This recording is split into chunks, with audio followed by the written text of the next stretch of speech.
Now, as promised, I said I would get two Aragons side by side just so you can get an idea. I've done reviews on both of these watches, so I'm not going to go through everything on it, but just as a, if you're after a kind of, I say, a bargain of a watch, fees you can occasionally pick up for $180 from Aragon's website.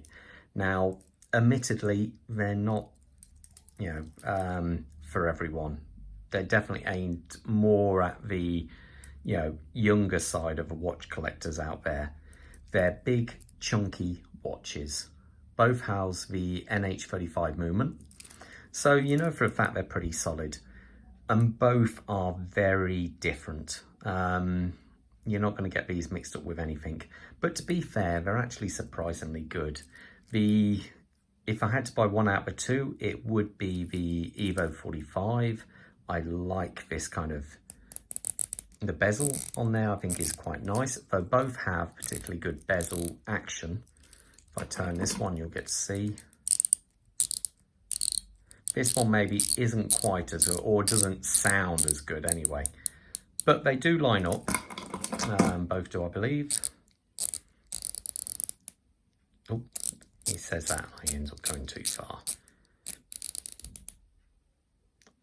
One more click. There we go. So there you go. They do actually both line up. I like the fact that it's almost like, I believe this one came out before this. And where this is really over the top, this is just over the top. So you both watches have got this nice red second hand going on.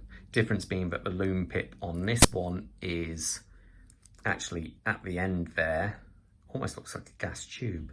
And this one being a lollipop affair on this one. I like the fact that they've both got the red date window surround, which is at 4 o'clock on each watch. Difference is this has the gasket on the side of the crown and the red etching there, where this one only has a red etching. So I suppose I do actually like the feel of both. Do feel good. This one, I prefer the bracelet on. It's a really big chunky bracelet. This is a little bit too blingy for me. Both have equally good clasps. I find that both of them are very solid. Both have got display cases on the back. So you're getting, I think, for your money from Aragon, especially if you're, say, younger, or these watches, could be quite appealing. So for $180, I think they're an absolute bargain. So anyway, there you go. That's a little comparison there of the two Aragons. My choice out of the two would be the 45. The Evo 45, as I just feel it's a little bit more tamed down. This one is a bit too extreme for me. The depth of the dial is a bit too much, where on this one, it's amazing. This actually starts to look subtle. I never thought I'd say that about an Aragon watch, that it's subtle, but there you go.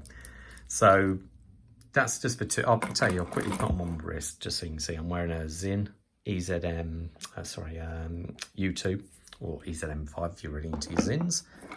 Now I'll put this just on. Try and be careful not to actually mark them here. Put them side by side. You get the idea. That's on my, I've got a fraction over a 7-inch wrist, roughly. Only just a fraction over, but there you go. So that's it. Okay, I hope you like the little review. And I will see you in the next video. Stay safe out there. Bye.